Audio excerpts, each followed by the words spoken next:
اور ہم کو مسلمان بنایا ہے۔ مسلمان کہتے ہیں ماننے والوں کو، جو اپنا سر اللہ کے حکم کے سامنے جھکا دے، اللہ کی مان کر زندگی گزارے، رسول صلی اللہ علیہ وسلم کی تابعداری کریں۔ اور یہ بہت بڑی بات ہے دنیا میں، کسی کو اللہ پاک نے اسلام دیا اور پھر اسلام کے تقاضوں کو پورا کرنے کی توفیق دے دی، تو یہ دنیا میں بہت بڑی بات ہے، بہت بڑا کام ہے۔ ایسے لوگوں کا درجہ اور ایسے لوگوں کا مقام بہت بڑا ہے کہ جنہوں نے ایمان قبول کیا اور اچھے عملوں میں زندگی گزاری، اللہ پاک دنیا میں بھی ایسے لوگوں کو خوشگوار زندگی عطا فرمائے گا، لوگوں کے دلوں میں ان کی محبت پیدا کرے گا۔ ان الذین آمنوا وعملوا الصالحات سیجعل لهم الرحمن ودا، وہ لوگ جنہوں نے ایمان قبول کیا اور اچھے کام کیے، رحمان ان کی محبت لوگوں کے دلوں میں رکھ دے گا۔ سیجعل لهم الرحمن ودا، اللہ تعالیٰ ایسے بندوں ایسے بندیوں کی محبت لوگوں کے دلوں میں پیدا کرے گا۔ اور یہ ہر انسان کی جی کی چاہت ہوتی ہے کہ لوگ مجھ سے محبت کریں، کوئی مجھ سے عداوت نہ رکھے، کوئی نفرت نہ کرے۔ چھوٹا بچہ بھی یہی چاہتا ہے، بچے کو آنکھ دکھاتے ہیں، ناراض ہوتے ہیں اس پر تو پسند نہیں کرتا، اس چھوٹا سا بچہ ہے، لیکن اس سے کوئی ناراض ہو، کوئی اس کے اوپر غصہ کرے، بچہ پسند نہیں کرتا۔ بلکہ چھوٹا سا معصوم بچہ، دودھ پیتا بچہ ہوتا ہے، وہ بھی اس کو سمجھتا ہے۔ اگر ماں اس کو غصے میں جھڑک دیتی ہے تو وہ سمجھتا ہے کہ میرے اوپر ناراض ہو رہی ہے، اور وہ معصوم بچہ بھی اس کو پسند نہیں کرتا کہ اس کی ماں بھی اس کے اوپر ناراض ہو۔ وہ بچہ بھی محبت چاہتا ہے کہ میری ماں مجھ سے محبت کرے، میرے بھائی بہن مجھ سے محبت کریں، جو اس کو اس سے ملے، اس کو دیکھے، اس سے محبت کریں۔ یہ انسانی دل کی ایک چاہت ہوتی ہے کہ ہر ایک اس کے ساتھ اظہار محبت کرے، کوئی نفرت نہ کرے، کوئی اس سے عداوت نہ رکھے، کوئی اس کے ساتھ حسد نہ کرے، کوئی اس سے بغض نہ رکھے۔ یہ ہر انسانی دل کا تقاضا ہوتا ہے، اور اسی کا اللہ پاک نے یہاں اعلان کیا ہے کہ یہ چیز انہی بندوں کو، انہی بندیوں کو ملے گی جو ایمان لاوے اور ایمان لانے کے بعد اچھے اچھے کام کریں۔ ان الذین آمنوا وعملوا الصالحات، ایمان لاوے اور ایمان کے بعد اچھے کام کریں، نماز پڑھیں، روزہ رکھیں، اللہ نے مال دیا تو اپنے مال کی زکوٰۃ ادا کریں، اللہ پاک نے مال دیا ہے تو زندگی میں ایک مرتبہ فرض حج ادا کریں۔ یہ عبادات سے متعلق اچھے کام ہیں، اللہ کا ذکر کریں، قرآن کی تلاوت کریں، حضور پاک صلی اللہ علیہ وسلم پر درود پاک پڑھیں، اور لوگوں سے متعلق اچھے کام ہے کہ لوگوں کے ساتھ بھی اچھا سلوک کریں، صلہ رحمی کریں، لوگوں کی خدمت کریں، ملنے جلنے والوں کو سلام کریں،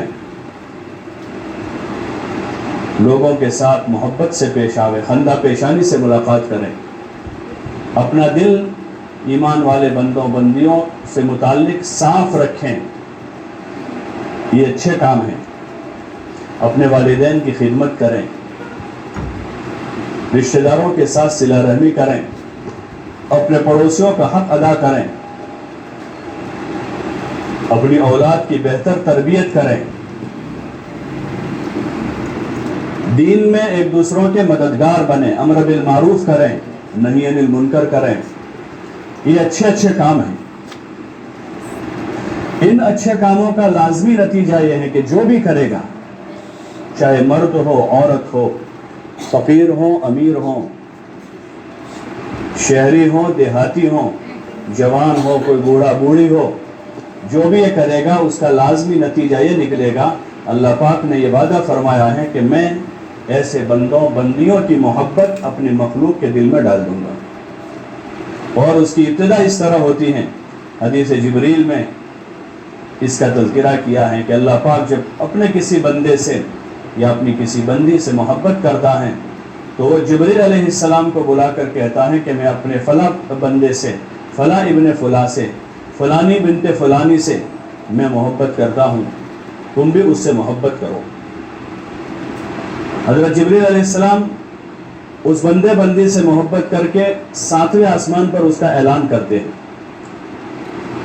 پھر وہی اعلان 6، 5، 4، تیسرے، دوسرے، پہلے آسمان پر ہوتا ہے، اور پھر وہی اعلان زمین پر ہو جاتا ہے، اور وہ محبت آسمانوں سے اترتی ہے، وہ محبوبیت آسمانوں سے اترتی ہیں، اور وہ بر سے منتقل ہو کر بحر تک، یعنی زمین سے منتقل ہو کر سمندروں اور دریاؤں تک پہنچتی ہیں، یہاں تک کہ انسانوں کے علاوہ دیگر جانداروں کے دلوں میں بھی اللہ پاک اپنے ایسے بندوں بندیوں کی محبت ڈال دیتا ہے، ان کو محبوبیت دیتا ہے۔ پھر حدیث میں آتا ہے فَيُوزَعُ لَهُ الْقَبُولُ،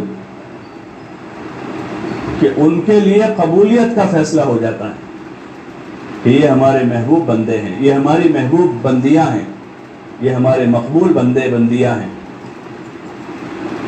اور یہ بہت بڑا سرمایہ ہوتا ہے، یہ بہت بڑا، اس کے لوگ عزت کی نظر سے دیکھیں، لوگ عزت کی نظر سے دیکھیں، لوگ ہمارے پیچھے اچھا تذکرہ کریں، یہ بڑا سرمایہ ہے،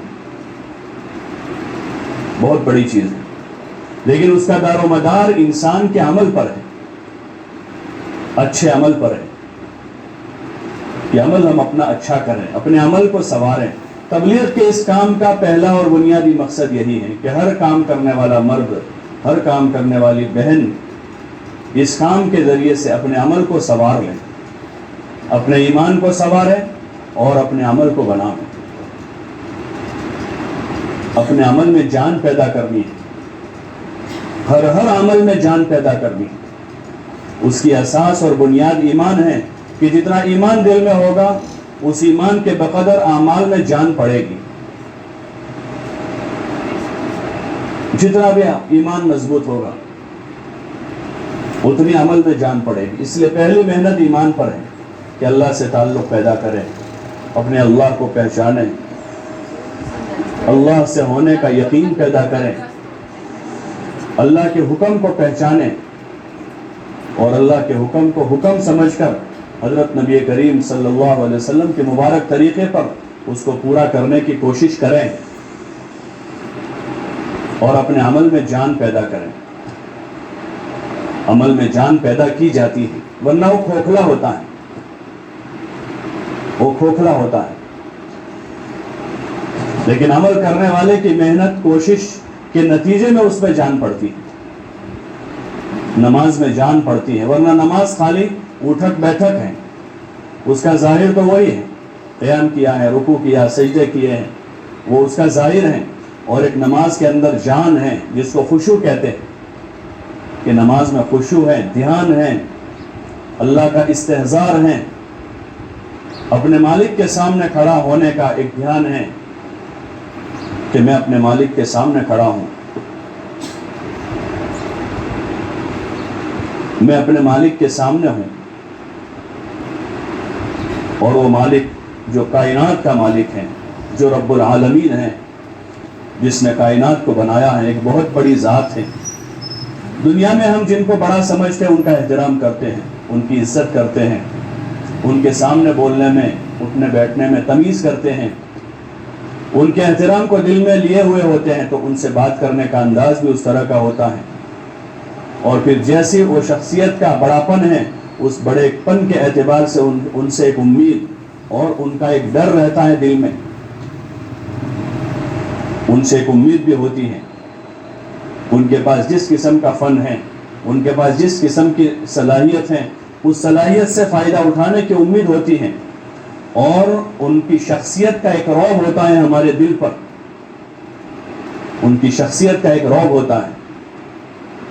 ایسے اللہ کی ذات سب سے بڑی ذات ہے، اللہ کی ذات کا رعب پڑے ہمارے اوپر، اور خوف رہے دل میں اللہ کا کہ میرا اللہ مجھے دیکھ رہا ہے، رات کی تنہائیوں میں دیکھ رہا ہے، دن کے اجالوں میں وہ دیکھ رہا ہے، مجمع میں بھی دیکھ رہا ہے، اور خلوت میں بھی خدا دیکھ رہا ہے، اور وہ عالم الغیب ہیں، سب کچھ جانتا ہے، دلوں کے بھید جانتا ہے، دل کے اندر کے بھید کیا ہیں۔ انسان ہمارے دلوں کے بھید نہیں جان سکتے، اللہ جانتا ہے۔ وہ اللطیف، قرآن میں اللہ فرماتا ہے کہ وہ بڑا باریک ہے، بڑا باریک دیکھنے والا ہے۔ وہ اللطیف کہ بہت باریک بھی ہیں، باریک دیکھنے والا ہے، اور خبیر بہت جانکار ہیں، جاننے والا ہے، ہر چیز کی اس کو خبر ہے، کسی چیز سے وہ غافل نہیں ہے۔ یہ اللہ کی ذات ہے جو بہت بڑا ہے، اسی نے ہم کو پیدا کیا ہے، وہ ہمارا محسن ہے، وہ ہمارا پالنہار ہے۔ جب اللہ کو اس کی صفتوں کے ساتھ ہم جانتے ہوں گے تو اس اللہ سے پر امید بھی رہیں گے کہ جس اللہ نے ہمیں اپنی قدرت سے پیدا کیا ہے وہ اپنی قدرت سے پالے گا۔ اس وقت ہمارے ذہن جو ہے بہت سی چیزوں میں اٹکے ہوئے ہیں۔ مولانا یوسف صاحب رحمۃ اللہ علیہ فرماتے تھے کہ اس وقت ایمان والوں کو ایمان کا دھوکہ لگا ہوا ہے، ایمان نہیں ہے، ایمان نہیں ہے، ایمان کا دھوکہ ہے۔ کلمہ پڑھا ہے، نماز پڑھ رہے ہیں، روزہ رکھ رہے ہیں، لیکن اللہ کی ذات عالی پر جس درجے کا یقین ہونا چاہیے اس درجے کا یقین نہیں ہے۔ جتنی قدرت کے ساتھ اس نے ہمیں بنایا ہے، پیدا کیا ہے، وہ اپنی اسی قدرت کاملہ کے ساتھ آج ہمیں پالنے پر قادر ہے، وہ کسی کا محتاج نہیں ہے۔ لیکن ضرورت اس کی ہے کہ بندہ یا بندی اپنے اللہ سے اس درجے کا تعلق پیدا کرے کہ یہ بندے بندیاں اللہ کی قدرت سے فائدہ اٹھاویں۔ وہ تو اپنی قدرت کاملہ کے ساتھ ہے، اور اس نے اپنی قدرت کے اور اپنے تکوینی نظام سے فائدہ اٹھانے کے لیے انسانوں کو اسباب کے طور پر نماز و دعا دی ہے، صبر اور تقوی دیا ہے۔ وَاسْتَعِينُوا بِالصَّبْرِ وَالصَّلَاةِ، قرآن میں اللہ فرما رہا ہے کہ تم صبر و صلاۃ کے ذریعے سے اللہ سے مدد حاصل کرو۔ مدد حاصل کرنے کا راستہ صبر اور نماز ہے۔ صبر ہے، کسی پر بھوک آئی ہے صبر کریں، صبر کریں، ایک دن، 2 دن، 3 دن فاقہ ہو گیا، ایک لقمہ کھانے کو نہیں ملا، حدیث میں آتا ہے حضور علیہ السلام نے فرمایا جس پر 3 دن کا فاقہ گزر گیا اور اس نے اللہ کے سوا کسی کو نہ کہا تو اللہ کے ذمے اس کی 1 سال کی حلال روزی واجب ہے۔ 1 سال کی حلال روزی کا خدا نظام کرے گا۔ کیسے کرے گا؟ اللہ اپنی قدرت سے کرے گا، وہ بڑی قدرت کا مالک ہے، ہاں بڑی زبردست قدرت والا ہے وہ۔ اس اللہ نے کہا ہے مَن یتق اللہ یجعل لہ مخرجا، جو اللہ کا تقوی اختیار کرے گا اللہ اس کے لیے ہر تنگی میں راستہ نکالے گا، اس کا راستہ کوئی نہیں روک سکتا، خدا ہر تنگی میں راستہ نکالے گا۔ وَيَرْزُقْهُ مِنْ حَيْثُ لَا يَحْتَسِبُ، اور ایسی جگہ سے اللہ روزی دے گا کہ اس کا بندے کو بندی کو گمان بھی نہیں ہوگا کہ اس راستے سے بھی رزق آ سکتا ہے، لیکن اس کا راستہ تقوی، اس کا سبب تقوی ہے کہ تقوی اختیار کریں۔ تقوی کے راستے سے اللہ کی مدد لینی ہے، نماز کے راستے سے اللہ کی مدد لینی ہے، صبر کے راستے سے اللہ کی مدد اتارنی ہے۔ واویلا کرنے سے مدد نہیں آتی، واویلا کرنے سے تو بدنامی آتی ہے، شکایتیں کرنے سے مدد نہیں اترتی، کسی تنگی میں، کسی مصیبت میں، کسی پریشانی میں، فقر و فاقہ میں ہمیں جو تعلیم دی ہے حضور پاک صلی اللہ علیہ وسلم نے، وہ صبر کی تعلیم دی، تقوی کی تعلیم دی، اور صبر اور تقوی دونوں صفت ایمانیہ میں سے، یہ ایمان کی صفتیں ہیں۔ تکمیل ایمان کی علامت یہ ہے کہ تقوی پیدا ہو، ایمان کے کمال کی علامت یہ ہے کہ صبر آئے زندگی میں، اور صبر کا پتہ تو حالات میں چلتا ہے، جب حالات آوے ان حالات میں نظر اللہ کی طرف، اور آئے ہوئے حال پر جو تکلیف ہو رہی ہے اندر، اس تکلیف کو اللہ کے لیے جھیل رہے ہوں، اور اس پر کسی کے سامنے اس کا اظہار نہیں ہے، بلکہ اللہ کی اس تقسیم پر اللہ کے اس امر پر راضی ہیں. وَلِذَنْبِ بِمَا قَسَمْتَ لَنَا کہ تو نے ہمارے لیے جو چیز طے کر رکھی ہے، تو نے جو ہماری قسمت لکھی ہے، ہم اپنی اس قسمت پر جو اللہ نے لکھی ہے ہم راضی ہیں.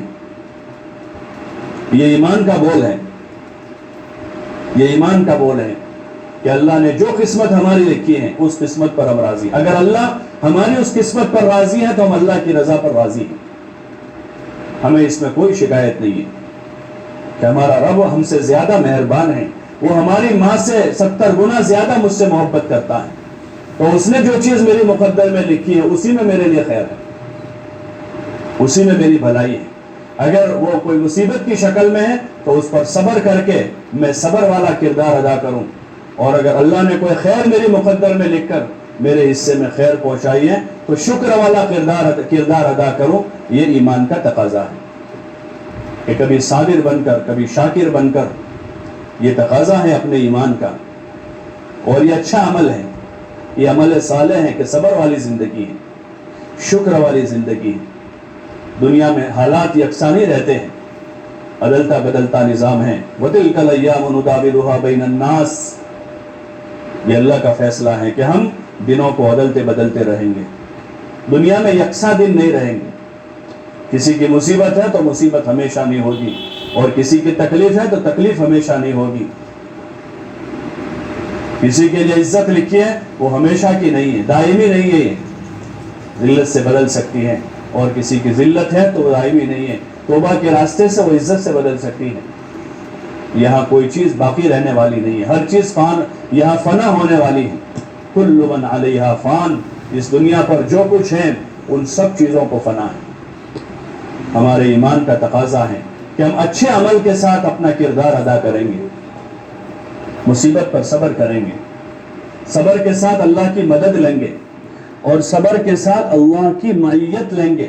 ان اللہ مع الصابرین اللہ صبر کرنے والوں کے ساتھ اس کی معیت ملتی. اس سے بڑی اور کیا چیز ہوگی؟ کسی کو دنیا بھر کی نعمتیں مل جاوے لیکن اللہ کی معیت نہیں ملی، اس کو کچھ نہ ملا. اور کسی کے پاس نعمتیں نہیں ہیں، زندگی حالات میں گزری لیکن ان حالات میں معیت نصیب ہو گئی، یعنی اللہ کا ساتھ مل گیا، اللہ سے دوستی ہو گئی، تو اس کو سب کچھ مل گیا. حضور علیہ السلام کے دنوں کو دیکھتے ہیں کہ آپ پر کیسے حالات گزرے. حضرت خدیجہ رضی اللہ تعالیٰ عنہ اسلام لانے کے بعد سے مسلسل جو انہوں نے تکلیفیں اٹھائی ہیں، کیونکہ ہجرت سے پہلے ہی انتقال ہو گیا ان کا، تو مکے میں ہی، تو ان کو اسلام قبول کرنے کے بعد خوشحالی کے دن دیکھنے نہیں ملے، بلکہ روزانہ کی تکلیفیں تھی، روزانہ پریشانیاں تھی، لوگوں کی طرف سے ایذائیں تھی، لوگوں کی طرف سے تان تشنی تھی. اور پھر کم تھا تو حضور علیہ السلام اور خاندان بنو ہاشم کا جو بائیکاٹ ہوا، سوشل بائیکاٹ ہوا، فزیکل بائیکاٹ ہوا ان کا، تو اس میں ان کو شیب ابی طالب میں 3 سال تک حضور علیہ السلام کے ساتھ قید و بند کی زندگی گزارنا پڑی. جیل ہو گئی ایک قسم کی. 2 پہاڑوں کے بیچ میں، نیچے زمین ہے اوپر آسمان ہے، 2 پہاڑوں کے درے میں 3 سال تک حضور علیہ السلام کے ساتھ وہاں گزارے. حالانکہ اسلام قبول کرنے سے پہلے کی جو ان کی زندگی ہے بڑی شاندار زندگی تھی.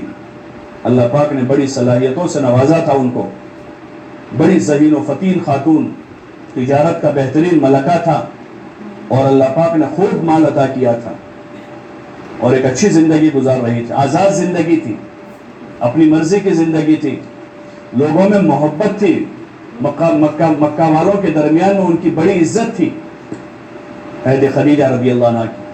لیکن ایمان قبول کرنے کے بعد سے ان کے اوپر صبر والے حالات آئے تو صابرہ بن کر رہی. ہاں ایک موقع پر فرماتی ہیں کہ شب ابی طالب میں جو دن ہم نے گزارے ہیں فقر و فاقہ کے، بھوک اور پیاس کے، کہ نہ کھانا ملتا تھا نہ پانی ملتا تھا، درختوں کے پتے چبا کر ہم نے وہاں گزارا کیا. اور 1 دن 2 دن 3 دن کا مسئلہ نہیں تھا، 3 مہینے کا مسئلہ نہیں تھا، پورے 3 سال تک. لیکن اسلام نہیں چھوڑا.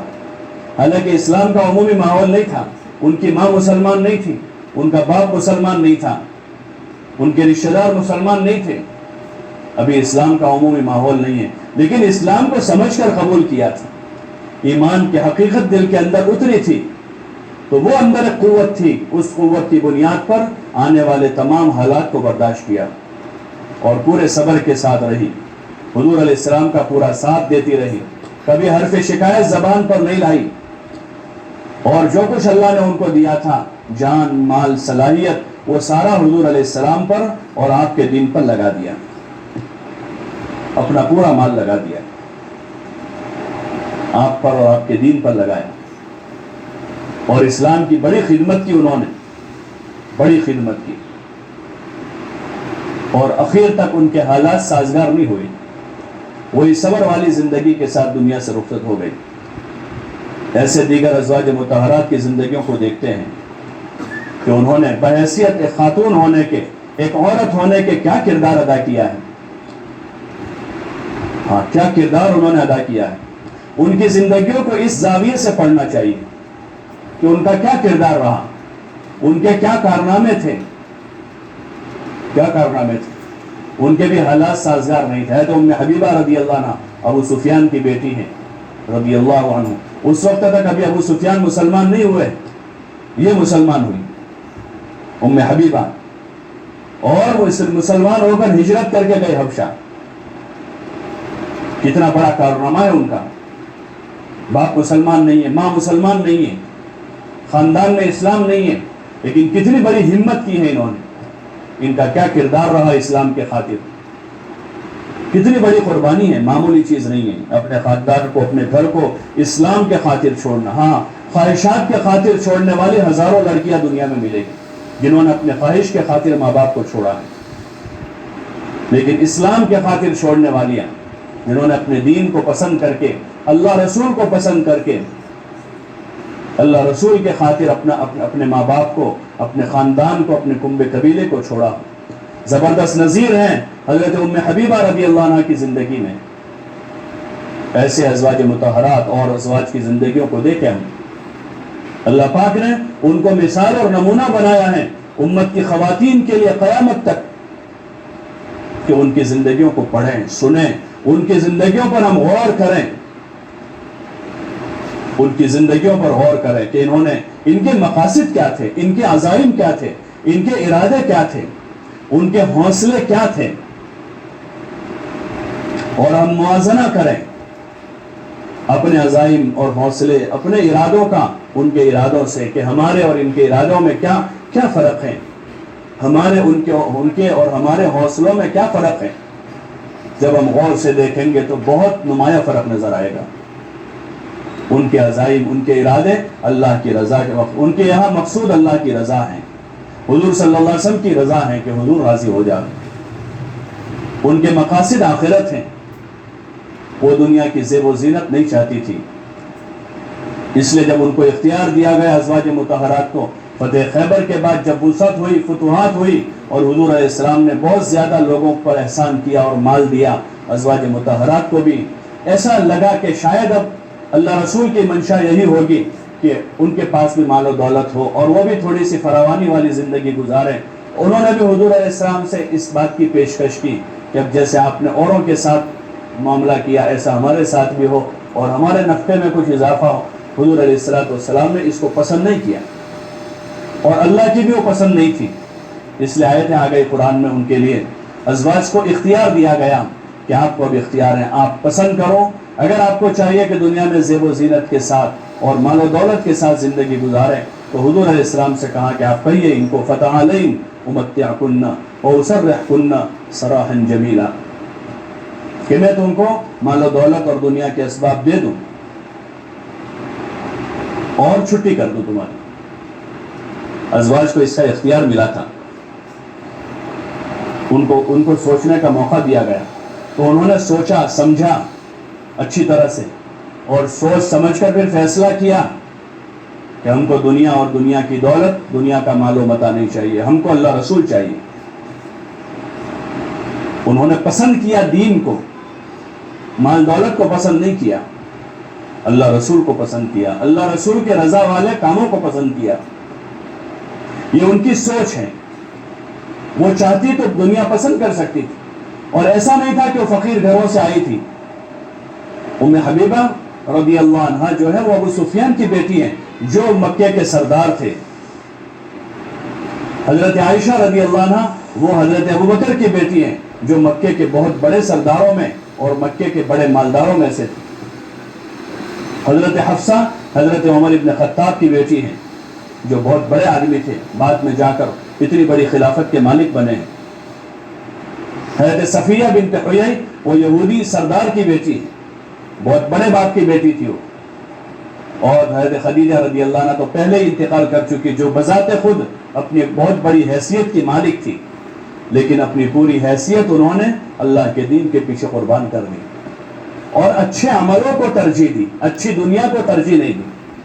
سونے چاندی کو, مال دولت کو, زر زمین کو, دنیا کی شہرت اور دنیا کی عزت کو, اس کو ترجیح نہیں دی. انہوں نے اچھے عملوں کو ترجیح دی, اچھی نماز بنائی, اچھے روزے رکھے, کثرت سے روزہ رکھنے والی تھی ازواج مطہرات.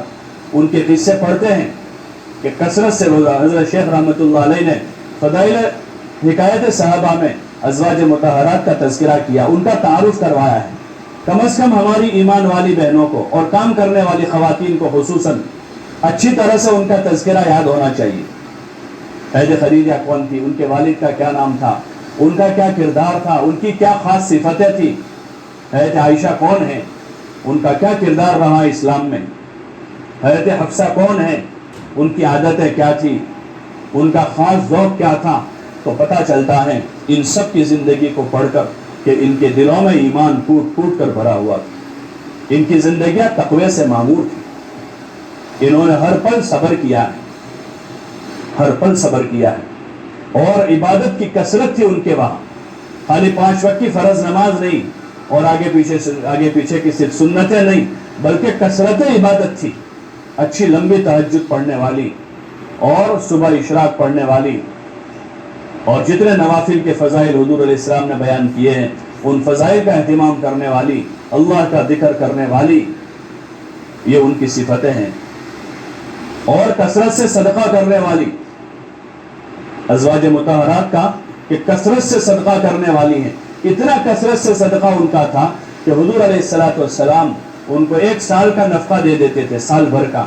باوجود اس کے بھی ان کے گھروں میں فاقہ رہتا تھا کہ وہ کثرت سے صدقہ کرنے والی تھی. مہمانوں کو کھلانا اور غریبوں, یتیموں, مسکینوں, محتاجوں پر خرچ کرنا, یہ صفتیں ہیں, یہ خوبیاں ہیں جس کی نقل اتارنے کا حکم دیا ہے امت کے مردوں کو بھی, امت کی عورتوں کو بھی, جوانوں کو بھی اور بوڑھوں کو بھی, امیروں کو بھی, فقیروں کو بھی, سب کو یہ نقل اتارنے کو کہا ہے کہ اچھے کاموں میں صحابہ صحابیات کی نقل اتاریں, ان کی عبادت میں اور ان کی طرز معاشرت میں کہ ان کی طرز معاشرت کتنی بہترین ہے. اس میں لڑائیاں نہیں ہیں, اس معاشرت میں جھگڑے نہیں ہیں. ہاں, اس لیے کہ ان کی اس معاشرت کی جو بنیاد ہے وہ انصاف پر ہے, کہ انصاف تھا وہاں, ظلم نہیں تھا. ماں باپ اولاد پر ظلم نہیں کرتے تھے اور اولاد بڑے ہو کر ماں باپ پر ظلم نہیں کرتے تھے. اس کی تربیت عملاً تھی کہ ان کے معاشرے میں انصاف تھا, اور انصاف سے اوپر احسان تھا. ہر ایک احسان کرتا تھا دوسروں پر, اپنی جان سے بھی, اپنے مال سے بھی. اپنی جان سے بھی احسان کرتے تھے, خدمت کرتے تھے.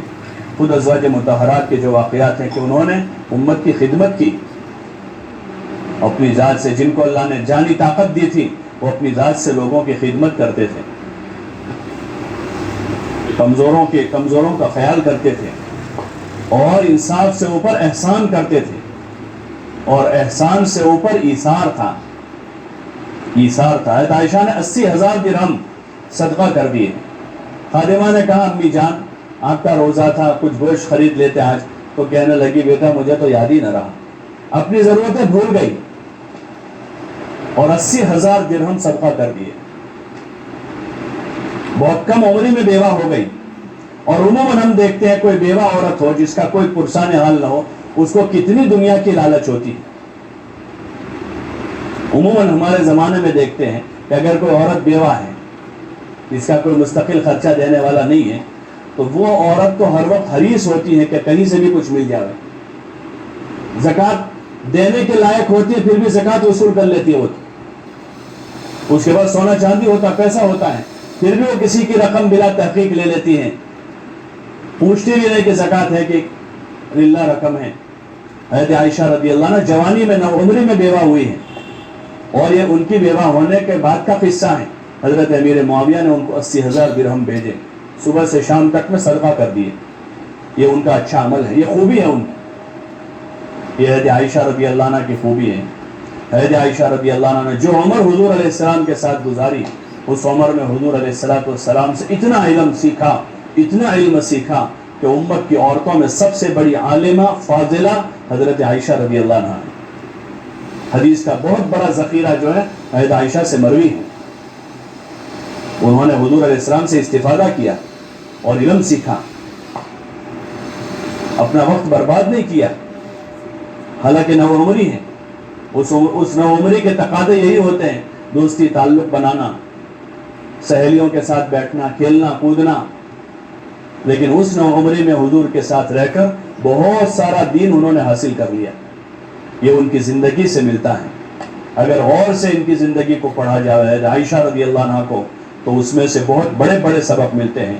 جوانوں کو بھی اس میں سبق ہیں اور بوڑھوں کے لیے بھی سبق ہیں کہ لمبی عمر پائی ہے عائشہ نے، لمبی عمر پائی اور ہمیشہ اخیر وقت تک اپنے دین پر ثابت قدم رہی، اپنے دین پر، اور ایسے زبردست حالات دیکھنے کا ان کو موقع ملا۔ اسلام کی تاریخ کے وہ باب جو ناخوشگوار واقعات پیش آئے تاریخ اسلام میں، وہ واقعات دیکھنے کا ان کو موقع ملا، لیکن اپنے دین پر، اپنے ایمان پر، اپنے تقوی پر، اپنے صبر پر، اور حضور سے جو میراث پائی تھی اس میراث پر ثابت قدم رہی، قدم ڈگمگانے نہیں دیے انہوں نے، اور امت کے لیے بہت بڑی مثال چھوڑ کے گئی۔ ان تعلیم کے حلقوں سے یہ چاہا جا رہا ہے کہ ایمان والی بہنوں میں، جوان بچیوں میں، اور ذمہ دار عورتوں میں، اماؤں میں یہ جذبات پیدا ہو۔ حدیث کی کتاب پڑھ کر، ازواج مطہرات کی زندگی پڑھ کر، بنات طیبات کی زندگی دیکھیں ہم۔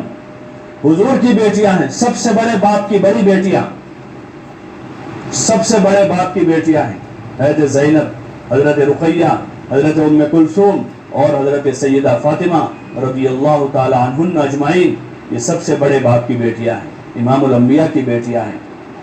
ان کا بہت بڑا شرف ہے، بڑی عزت ہے۔ دو بیٹیاں ہیں تو عثمان کے گھر میں رہی، امیر المومنین خلیفۃ المسلمین کی بیویاں رہی۔ حضرت فاطمہ رضی اللہ عنہ حضرت علی کے گھر میں رہی، وہ بھی بعد میں جا کر امیر المومنین بنے۔ اتنا بڑا شرف ان کو حاصل رہا، ان کے سامنے آخرت زیادہ محمود تھی، ان کو آخرت سے زیادہ محبت تھی۔ انہوں نے دنیا کی چیزوں سے جی نہیں لگایا۔ ان کی زندگیوں کے یہ سبق ہیں، اسی لیے حضرت شیخ رحمۃ اللہ علیہ نے حکایت صحابہ میں ان کی مبارک اور پاکیزہ زندگیوں کو لکھا ہے۔ روزانہ اس کو پڑھیں، گھر کی اجتماعی تعلیم کے علاوہ اس کا مطالعہ کریں، اس کا مطالعہ کریں دھیان سے، چاہے 10 منٹ صحیح روزانہ اپنے سرہانے کتاب رکھیں، تاکہ اٹھتے بیٹھتے 2-4 صفحے پڑھنے کی توفیق ہو جائے۔ تبلیغ کے کاموں میں ایک کام انفرادی مطالعہ بھی ہے۔ جماعت میں نکل کر جو کام سمجھاتے ہیں، اجتماعی 8 کام بتاتے ہیں، انفرادی کام بتاتے ہیں، دعا، ذکر، تسبیح، تلاوت، نوافل اور مسنون دعاؤں کا اہتمام، انفرادی دعا، اس میں ایک کام ہے انفرادی مطالعہ، کہ انفرادی اوقات میں فضائل کی کتابوں کا انفرادی مطالعہ کریں اور ان کو دھیان سے پڑھیں، تاکہ ہمارا دل اس کو جذب کرے، دل اس سے اثر لے لیں، اور اتنا اثر لے لے کہ اپنی ماں کا اثر نکل جاوے، اپنی بہنوں کا اثر نکل جاوے، اپنے خاندان کا، برادری کا، قوم کا اثر نکل کر ہمارا دل ان مقدس ہستیوں کا اثر قبول کر لے، حضور والا اثر، صحابیات والا اثر، اور ازواج مطہرات اور بنات طیبات سے ہم اتنے متاثر ہو جاویں کہ ہمارا جینا مرنا، ہمارا اٹھنا بیٹھنا، ہمارا سونا جاگنا، ہمارا کھانا پینا، ہماری خوشی غمی جو ہے ان کی زندگی کے تابع ہو جائے، اور جو مبارک زندگی انہوں نے گزاری ہے اس کی نقل اتارنا شروع کر دیں، اس کی نقل اتاریں اور مزہ لے کر نقل اتاریں، پچھتا کر نہیں، لوگ کیا کہیں گے، لوگ باتیں کریں گے، لوگ ایسا کہیں گے، لوگ ویسا کہیں گے، اس طرح کے ایسے خیالات کے ساتھ نہیں، بلکہ پورے وثوق کے ساتھ اور پوری بصیرت کے ساتھ اور پورے یقین کے ساتھ کہ میری عزت اسی میں پوشیدہ ہے، میرے خاندان کی عزت اسی میں پوشیدہ ہے، میری اولاد کو لوگ عزت کی نظر سے اسی طریقے پر دیکھیں گے، اس طریقے کے علاوہ کوئی اور طریقہ اگر میری اولاد کی زندگی میں آئے گا تو خدا کبھی انہیں عزت نہیں دے سکتا۔ یہ اللہ کا فیصلہ ہے۔ من یبتغی غیر الاسلام دینا فلن يقبل منه وهو في الآخرة من الخاسرین، کہ جو اسلام کو چھوڑ کر کسی اور طریقے پر زندگی لے کر آئے گا اللہ اسے ہرگز منظور نہیں کرے گا۔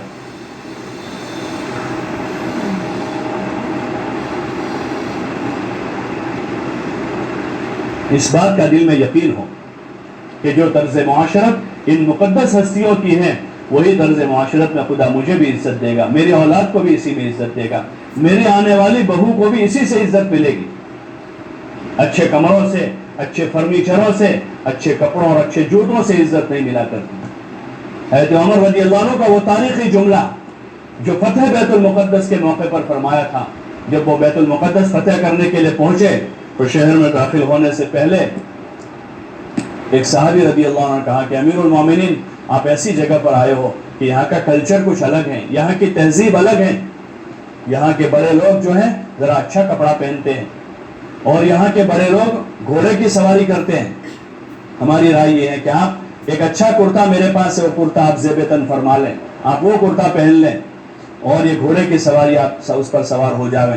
تو ابتدا میں تو عمر کو لگا کہ مناسب بات ہے، وہ کرتا پہنا اور پھر فوراً کہا کہ میں اپنے آپ کو بدلا ہوا پاتا ہوں، میں اپنے آپ کو بدلا ہوا پاتا ہوں، اور فوراً وہ کرتا اتار دیا اور وہی جو اپنا پرانا کرتا تھا وہی پہنا، اور پھر ایک تاریخی جملہ کہا ہے کہ عمر رضی اللہ عنہ، سونے کے پانی سے لکھنے جیسا اور ہمیشہ یاد رکھنے جیسا، حضرت عمر رضی اللہ تعالیٰ عنہ نے فرمایا کہ ہم تو دنیا میں ذلیل لوگ تھے، نحن کنا اذل الناس، کہ ہم تو دنیا میں ذلیل تھے، ہماری کوئی حیثیت نہیں تھی۔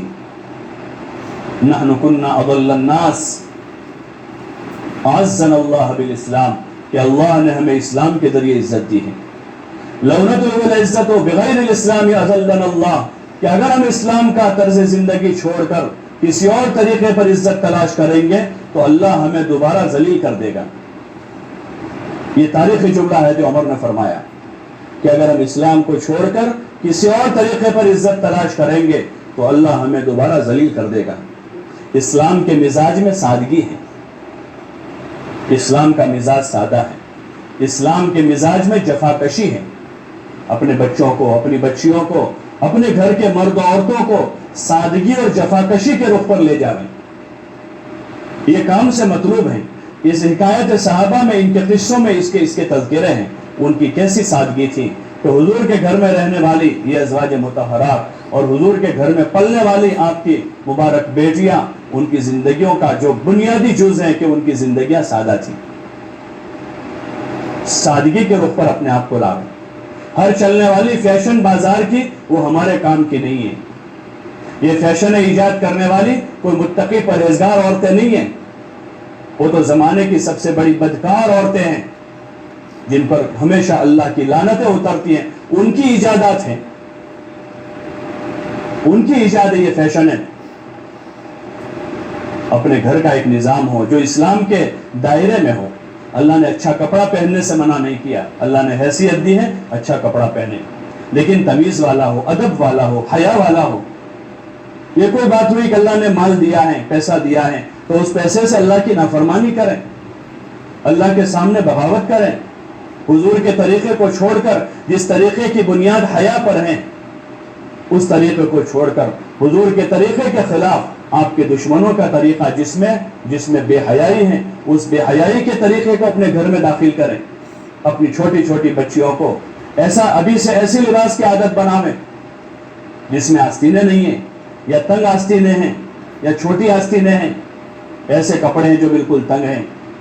یہ ابتدا وہی سے ہوتی ہے۔ لوگ کہتے ہیں چھوٹے بچے ان میں کیا ہیں، یہ تو مکلف بھی نہیں ہے، یہ بالغ بھی نہیں ہے۔ کسی جوان بیٹی نے پہلے اسکرٹ نہیں پہنا ہے جوان ہو کر، وہ تو 4 سال کی تھی تب سے اس نے اسکرٹ پہننا شروع کیا، تو اب جوان ہو کر اسکرٹ پہن رہی ہے وہ۔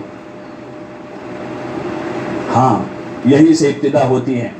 7 سال کی عمر میں نماز فرض نہیں ہوتی، لیکن حضور علیہ السلام نے فرمایا کہ اپنے بچوں بچیوں کو 7 سال کی عمر میں نماز کا حکم کرو، حالانکہ نماز فرض نہیں ہوتی ہے۔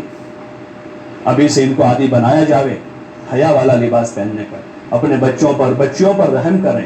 ایک بہن تعلیم کرنے والی اور دوسری اس کی بہن ہے جس کا تعلیم سے، دین کی دعوت سے کوئی تعلق نہیں ہے، دونوں بہنوں کے لباس میں کوئی فرق نہیں، دونوں بہنوں کے بچوں کے لباس میں کوئی فرق نہیں دکھ رہا، دونوں بہنوں کے گھر کی شادی میں کوئی فرق نہیں نظر آ رہا۔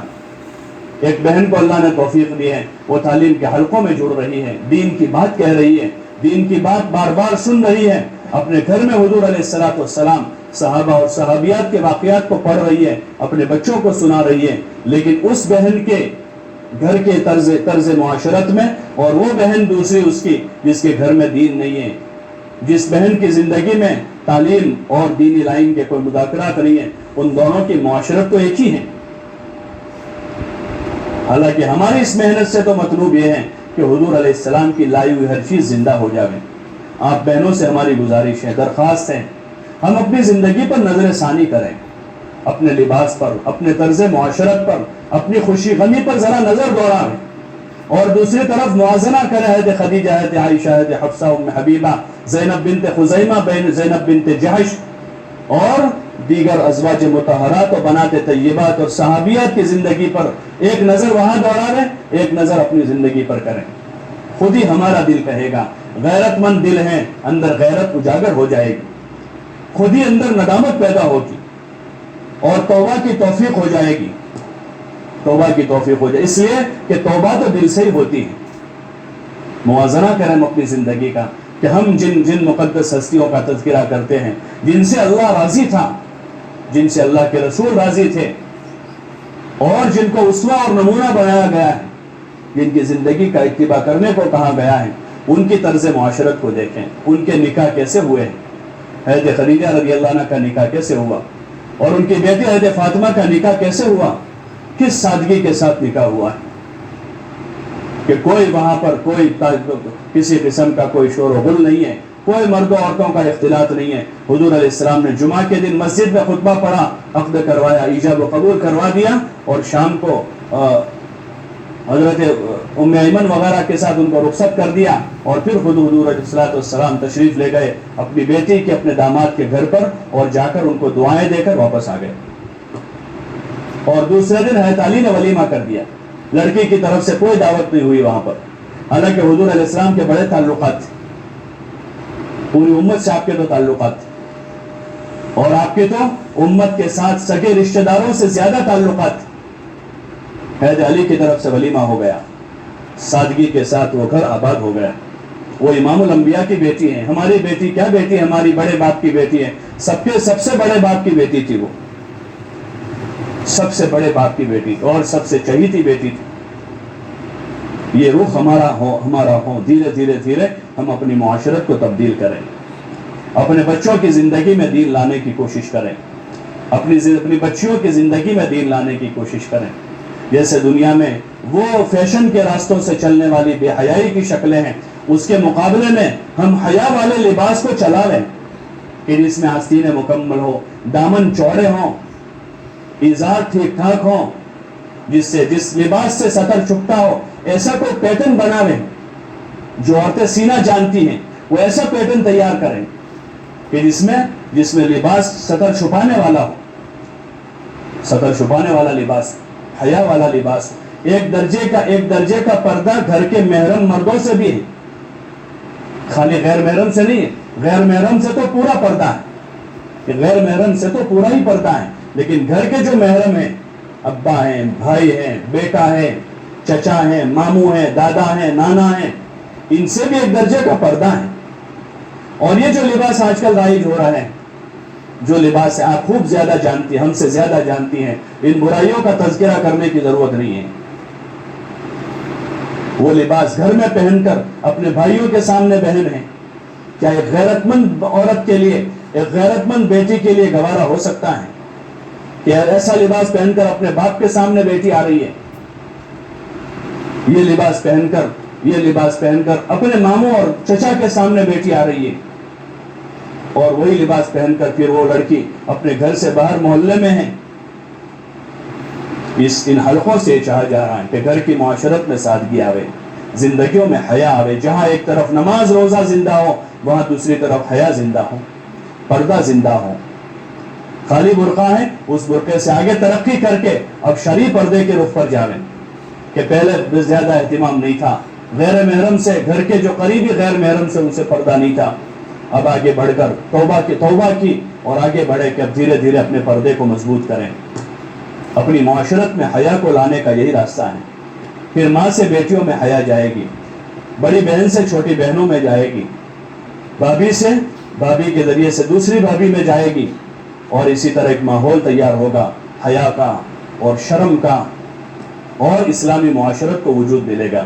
اس سے خدا عزت دے گا، گھروں کے مسائل کو دور کرے گا، آپس کی محبتیں مودتیں بڑھ جائے گی، اور ایک خوشگوار زندگی کا مزہ ملے گا جس کے بارے میں اللہ کہہ رہا ہے سَيَجْعَلُ لَهُمُ الرَّحْمَنُ وُدًّا. ایسے بندوں بندیوں کی محبت اللہ پاک دوسرے لوگوں کے دلوں میں ڈال دے گا، دوسری مخلوقات کے دلوں میں ڈالے گا. یہ چاہا جا رہا ہے تعلیم کے حلقوں سے. ہماری شادیوں میں سادگی آوے، ہماری عید تہوار کے جو موقع ہیں ان موقعوں میں ہماری زندگی کا طرز سادہ ہو. کھانا کھلانے سے منع نہیں ہے، کپڑے پہننے سے منع نہیں ہے، زیور پہننے سے منع نہیں ہے. ایک عورت کو اسلامی دائرے میں رہ کر زیور پہننا کوئی حرج نہیں اگر وہ پہنتی ہیں. مہندی لگانے سے منع نہیں ہے، لیکن ان چیزوں کے حدود ہیں. یہ زیور کہاں پہننے کہاں نہیں پہننے ہیں، اس زیب و زینت کے ساتھ کہاں جانا ہے کہاں نہیں جانا ہے، اس کی تمیز ہو. بچی کو زیور دلانے سے پہلے اس بیٹی کو یہ سمجھایا جاوے کہ بیٹا تیری زینت کی جگہ کیا ہے، تجھے کہاں زینت کرنی ہے کہاں نہیں کرنی. بچی کو کپڑا دلانے سے پہلے سمجھایا جاوے کہ بیٹا کپڑے کا دین یہ ہے، کپڑے کا کلر یہ ہے، کپڑے کی ڈیزائن یہ ہے، کپڑے کی کوالٹی یہ ہے. تو اس میں کپڑے کا دین بھی سمجھاوے اپنی بیٹی کو. کپڑے کی کوالٹی تو سمجھا دی، 10 سال کی بچی فرق کر رہی ہے کہ یہ کاٹن ہے پولیسٹر ہے، لیکن 10 سال کی بچی کو کیا ہم نے یہ بھی سمجھایا ہے کہ بیٹا کپڑے پہننے کا دین یہ ہے. 10 سال کی بچی پرکھ رہی ہے کہ یہ سونے کا زیور ہے اور یہ نقلی زیور ہے، لیکن اس 10 سال کی بچی کو کیا ہم نے یہ بھی سمجھایا ہے کہ بیٹا زیور پہننے کا کیا دین ہے. ان چیزوں سے منع نہیں ہے. تبلیغ کے اس کام سے یہ نہیں چاہا جا رہا ہے کہ عورتوں کے یہ جو ان کے بنیادی حقوق ہے اس سے ان کو محروم کر دیا جاوے اور ان کو گھر میں قید کر دیا جاوے. یہ مطلوب نہیں ہے. نہ آپ کو قید کرنا مطلوب ہے اور نہ ایمان والی خواتین پر ظلم کرنا مطلوب ہے، بلکہ ایک عزت کی زندگی، ایک باعزت زندگی کون سی ہے، ایک عزت دار عورت کی زندگی کیا ہے، وہ مبارک زندگی کی عملی تعلیم ہے دعوت کے اس مبارک کام میں. ان کتابوں سے یہ چاہا جا رہا ہے کہ وہ جذبات بنے. جب وہ جذبات بنیں گے اور اندر سے دل طے کرے گا کہ ہمیں اللہ کو راضی کرنا ہے، حضور پاک صلی اللہ علیہ وسلم کو راضی کرنا ہے، اور آپ والی وہ مبارک زندگی جو آپ نے اپنی ازواج اور اپنی بنات اور صحابیات کو سکھائی تھی وہ زندگی ہمیں گزارنی ہے. جب وہ جذبات بنیں گے پھر وہ زندگی کو پوچھا جائے گا، اس کا علم حاصل کیا جائے گا. عبادت کا کیا علم ہے، اور معاشرت کا کیا علم ہے، معاملات کا کیا علم ہے، اخلاقیات کا کیا علم ہے. پھر ہر ایک اپنے جذبے کے اعتبار سے اپنا علم لے کر اپنے دین میں، اپنے ایمان میں، اپنے اعمال میں، اپنے اخلاق میں ترقی کرتا جائے گا. جیسے چیزوں کے حصول کے جذبات بنے ہیں تو ہر ایک اپنے گھر میں ساز و سامان جب جماتا ہے. کسی کا چھوٹا گھر ہے تو چھوٹے گھر کے حساب سے سامان لاتا ہے، کسی کے پاس بڑا گھر ہے تو بڑے گھر کے حساب سے سامان لوگ خریدتے ہیں، اور قسم قسم کی چیزوں سے اپنے گھروں کو آراستہ کرتے ہیں، اپنے گھروں کی دیواروں کو سجاتے ہیں، اپنے گھر کی چیزوں کو آراستہ کرتے ہیں. ایسے پھر جب طلب پیدا ہوگی اور جذبات بنیں گے تو ہر ایک اپنی استعداد کے مطابق اپنے دین سے اپنے آپ کو، اپنے خاندان کو، اپنی اولاد کو آراستہ کریں گے. اس مبارک محنت کا نام ہے تبلیغ کا نام، تبلیغ کا کام. اسی لیے گھر کی تعلیم روزانہ کی تعلیم ہے. روزانہ اپنے بچوں کو وقت دیں، اور تعلیم وظیفے کے طور پر نہیں کہ 2 صفحے پڑھ لیے، نہ پڑھنے والوں کو پتہ ہے کہ کیا پڑھا، نہ سننے والوں کو کچھ پتہ ہے. سمجھنے سمجھانے کے طور پر ہو کہ ہم بھی سمجھ رہے ہوں، بچوں کو سمجھا رہے ہوں. اور تعلیم کے علاوہ اپنے بچوں کو لے کر بیٹھیں، ان کے جذبات بنا کر. ہاں، ہفتے میں 1 دن 2 دن. پرانے زمانے کی عورتیں جو تھی وہ سمجھدار تھی، اپنے بچوں کو رات میں لے کر بیٹھی قصے سناتی تھی کہ بیٹا آج ہم تم کو قصہ سنائیں گے، فلاں بزرگ کا قصہ سنائیں گے، فلاں بادشاہ کا قصہ سنائیں گے. اور ان قصوں میں عبرت ہوتی تھی. ان قصوں میں عبرت ہوتی. کوئی سچائی کا قصہ ہے, امانت داری کا قصہ ہے, دیانتداری کا قصہ ہے, کسی کا صدقہ خیرات کا قصہ ہے, کسی کی سخاوت کا قصہ ہے. تو اس طرح سے قصے اور کہانیاں سنا کر اپنے بچوں, اپنے پوتوں, اپنے نواسوں کے وہ جذبات بناتی تھی. حضرت مولانا علی میاں صاحب رحمۃ اللہ علیہ بڑے بزرگوں میں سے گزرے ہیں. انہوں نے ایک کتاب لکھی, ایک بہت بڑے بزرگ ہندوستان کے حضرت سید احمد شہید رحمۃ اللہ علیہ کی سوانح لکھی, سیرت سید احمد شہید کے نام سے, 2 جلدوں میں, اور مولانا الیاس صاحب رحمۃ اللہ علیہ کو ہدیے میں بھیجی. اور پھر کچھ دنوں کے بعد ملاقات ہوئی مولانا الیاس صاحب سے ان کی. تو مولانا الیاس صاحب رحمۃ اللہ علیہ نے مولانا علی میاں صاحب رحمۃ اللہ علیہ سے فرمایا کہ مولوی علی میاں, تمہاری اس کتاب سے میرے علم میں کوئی اضافہ نہیں ہوا. تم نے جو مجھے کتاب بھیجی میں نے پڑھی, لیکن اس کتاب سے میرے علم میں کوئی اضافہ نہیں ہوا. اس لیے کہ جو قصے میں اپنی دادی نانی سے سنا کرتا تھا وہی قصے سب تم نے اس میں لکھے ہیں. جتنا تم نے اس میں لکھا ہے وہ تو میں سب سن چکا ہوں اپنے گھر کی بوڑھی عورتوں سے. ایک یہ ماحول تھا مسلمان کے گھروں میں کہ بچوں کے جذبات بناتے تھے, صحابہ کے قصے سنا کر, بزرگوں کے واقعات سنا کر, ان کے اندر نیکی, تقوی, طہارت, پاک دامنی اور اللہ رسول سے محبت اور تعلق کو گھر کی عورتیں ہی ان کو کھانا کھلانے کے ساتھ, پانی پلانے کے ساتھ, گھر میں ان کے رہن سہن کے ساتھ ساتھ ان کے اندر اتار دیتی تھی. یہ تعلیم سے یہ چاہا جا رہا ہے کہ بچوں کے جذبات بدل جاوے, بچیوں کے جذبات بدل جاوے. آنے والی بہو 2 مہینے 4 مہینے 6 مہینے 8 مہینے ہمارے گھر میں رہ جاوے, 8 مہینے میں اس کے جذبات بدل جاوے. ہمارے گھر کے ماحول سے, ہماری تعلیم و تربیت سے, ہمارے حسن اخلاق سے آنے والی بہو بھی جو ہے متاثر ہو کر اس کے جذبات بدل جاوے. ہمارے بچوں کی زندگی سے, بچوں کی زندگی چھ جائے کہ ہر گھر میں بہو ساس کی لڑائیاں چل رہی ہیں, بہو اور نندوں کے درمیان کی لڑائیاں ہی چل رہی ہے. اس نے یہ کہا, اس نے یہ کہا, میں نے نہیں کہا تھا, اس نے یہ کہا تھا. دن اسی میں گزر جائیں گے کیا؟ زندگی خدا نے اس واسطے دی تھی. اس تعلیم سے چاہا جا رہا ہے کہ ساری لڑائیاں, جھگڑے, تیری میری, یہ وہ سب ختم ہو کر یہ مبارک ہستیوں کے تذکروں کو اور ان کی مبارک خوبیوں کو اپنے گھروں میں بولا جاوے, پڑھا جاوے, بچپن سے ان کو سنایا جاوے, ان کے جذبات کو ابھارا جاوے. وہ حضرت خنسا بچپن سے اپنے 4 لڑکوں کی تربیت کر رہی ہے, ان کے جذبات بنا رہی ہے. پھر ایک دن آیا تو 4 کو لے کر گئی اور اب کہہ رہی ہے, پورے ڈنکے کی چوٹ ان بچوں کو مخاطب ہو کر کہہ رہی ہے کہ بیٹا میں نے تم کو آج کے دن کے لیے پالا تھا, میں نے تمہارے ماموں کو رسوا نہیں کیا ہے اور تمہارے نسب کو میں نے خراب نہیں کیا ہے. دیکھو آج کے دن کے لیے میں نے تم کو پالا ہے, آج جاؤ اللہ کے نام پر پیچھ مت دکھانا. میری دل کی جو تمنا ہے وہ یہ ہے کہ قیامت میں 4 شہیدوں کی ماں کہلاؤں. ایک بیوہ عورت کے یہ ارمان ہے اندر کی, ایک بیوہ عورت کے ارمان یہ ہے. فضائل میں حضرت شیخ نے قصہ لکھا, بہلول جا رہے تھے مجنون رحمت اللہ علیہ, اور بچہ رو رہا ہے چھوٹا سا. بچے کو بہلول رحمت اللہ نے کہا کہ بیٹا تجھے بھی بادام اور اخروٹ دلا دوں, اس لیے رو رہا ہے. تو بیٹا چھوٹا سا کہہ رہا ہے کہ چچا جان کیا دنیا میں کھیلنے کے واسطے پیدا ہوئے ہیں؟ حضرت بہلول کو تعجب ہوا کہ چھوٹا سا بچہ اتنی بڑی بات کر رہا ہے. پوچھا پھر بیٹا کیوں پیدا ہوئے ہیں؟ تو کہہ رہا ہے کہ عبادت کے واسطے پیدا ہوئے. یہ گھر کی تربیت کا اثر ہے, یہ گھر کی تربیت کا اثر ہے. اس بچے کے دل و دماغ میں اس کی ماں نے یہ بات اتار دی ہے کہ بیٹا زندگی کا مقصد کھیل کود نہیں ہے, زندگی کا مقصد عبادت ہے. یہ اس کی ماں نے اندر اتارا ہے. ایسے سیرت میں اور تاریخ میں ایسے ہزاروں قصے ملیں گے. حضرت شیخ نے چند قصے نمونے کے طور پر ایسے لکھے ہیں, فضائل اعمال میں بھی ہیں, فضائل صدقات میں بھی ہیں. اس تعلیم کو اس طرز پر کیا جاوے کہ بچوں کے جذبات بناویں, بچیوں کے جذبات بناویں.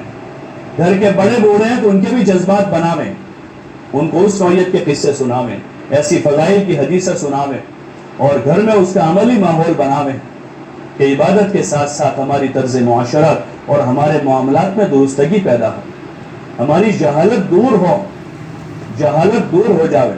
اس کام سے چاہا جا رہا ہے کہ جہالت دور ہو, غفلت دور ہو جاوے, اور ریا کے ناپاک جذبات, ریا کے جذبات ہیں, شہرت کے جذبات ہیں. ہماری طرز معاشرت جو ہے وہ ریا اور شہرت کے جذبات پر چل رہی ہے. ہاں ریا کے جذبات ہیں, شہرت کے جذبات ہیں. اس نے ایسا کپڑا پہنا تو میں ایسا لاؤں, اور اس نے ایسا زیور بنایا تو میں ایسا بناؤں, اس نے اپنی بیٹی کو ایسا فرنیچر دیا تو میں ایسا دوں.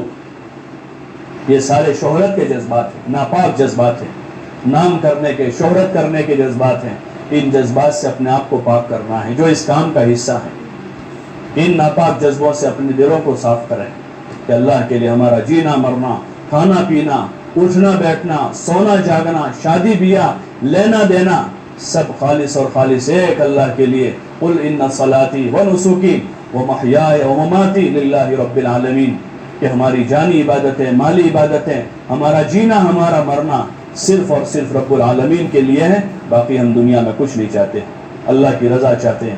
بیٹی کو ہدیہ دیا ہے, اللہ راضی ہو جا رہے ہیں. اپنے بیٹے کو کچھ دیا ہے تو اللہ راضی ہو جا رہے ہیں. کسی کو شادی بیاہ میں, خوشی غمی میں کوئی تحفہ پیش کیا ہے, اللہ کی رضا کے خاطر ہے, باقی کچھ نہیں چاہتے ہیں. جب رضا الہی کے خاطر ہے تو اس کو چھپا کر دیا جائے گا. جب اللہ ہی کی رضا چاہتے ہیں تو پھر دکھانے کی کیا ضرورت ہے اس کو؟ جب اللہ کی رضا کے خاطر ہیں تو رواج کے موقعوں پر کیوں دے رہے ہیں, سال بھر کیوں نہیں دے رہے؟ شادی میں دیا, بھائی شادی سے 10 دن پہلے بھی آپ دے سکتے تھے. عید میں ہی کیوں دیا ہے؟ عید سے 1 مہینہ پہلے دے سکتے تھے, لیکن عید میں دیا ہے. اس وجہ سے بہو کو دیا ہے کہ رواج چل رہا ہے عید میں دینے کا. عید کے دن اس لیے دیا ہے کہ داماد کو دینے کا رواج ہے, یہ اللہ کے لیے نہیں ہے. اگر اللہ کے لیے دینا ہے تو 1 مہینے پہلے ہدیے کے طور پر دے دیا کہ ہماری طرف سے ہدیہ ہے, ہماری بہو کو, ہمارے داماد کو, ہماری پڑوسن کو ہدیہ ہے, ہماری بہن کو ہدیہ دے رہے ہیں, بھائی کو ہدیہ دے رہے ہیں, اپنے بیٹے بیٹی کو ہدیہ دے رہے ہیں. ہدیہ دینے کا دین ہے. رواج بنا کرنا, کسی دن کے ساتھ یا کسی وقت کے ساتھ کسی طاعت کو بھی مخصوص ہم نہیں کر سکتے. جن طاعت کو اللہ رسول نے مخصوص کیا ہے وہ عبادت ہے, اور جن طاعت کو ہم مخصوص کریں گے کسی دن یا وقت کے ساتھ وہ عبادت نہیں ہے, وہ عبادت نہیں ہے, وہ رسم ہے, وہ رواج ہے. ان چیزوں کو ہم ترک کریں. اپنے گھروں سے ایسی چیزوں کو اللہ کے لیے رخصت کریں. اپنی معاشرت میں دین لاویں. اس کا راستہ تعلیم ہے. تعلیم میں جذبات بناوے, بہو کا, بیٹی کا, بیٹے کا, شوہر کا, بھائی کا, بہن کا. والدین میں وہ ہے, والدین کے گھر ہفتے میں 1 دن بیٹی جا رہی ہے تو 1 دن جا کر گھر میں وہاں تعلیم کر لیں کہ پورا دن گزارتی ہیں, 2 گھنٹے 5 گھنٹے 10 گھنٹے اپنے ماں باپ کے ساتھ رہ رہی ہے. ماں باپ کی زندگی میں زیادہ دین نہیں ہے, زیادہ اعمال نہیں ہے, تو یہ بیٹی جو دعوت والی ہے, تعلیم والی ہے, فکر والی ہے, تو اپنے ماں باپ کے گھر جا کر ہفتے میں 1 دن تعلیم کریں. شام کے وقت میں, دوپہر کے وقت میں جب موقع دیکھا ان کو تھوڑا سا آمادہ کر لیا کہ آؤ تھوڑی دیر حضور کی, صحابہ کی باتیں پڑھ لیتے ہیں, تاکہ دھیرے دھیرے ان میں ماحول بنے. بہن کے گھر میں ماحول نہیں ہے, 15 دن میں 1 دن بہن کے گھر جانا ہوتا ہے, تو اس کے گھر اگر کتاب ہے تو اپنے پاس سے لے کر جاوے. اور اپنی بہن کے گھر ماحول نہیں, لاؤ بہن کو, ان کے بچوں کو لے کر آدھا گھنٹہ بیٹھیں, 2 گھنٹے 4 گھنٹے ان کے ساتھ رہے, کھانا کھایا اور ان کے ساتھ باتیں ہو گئی. اب 10 منٹ 15 منٹ ان کے ساتھ بیٹھ کر ان کو کچھ دین کی باتیں سناوے, ان کے جذبات بناویں, اپنی بھانجیوں کے جذبات بناویں, بھتیجیوں کے جذبات بناویں.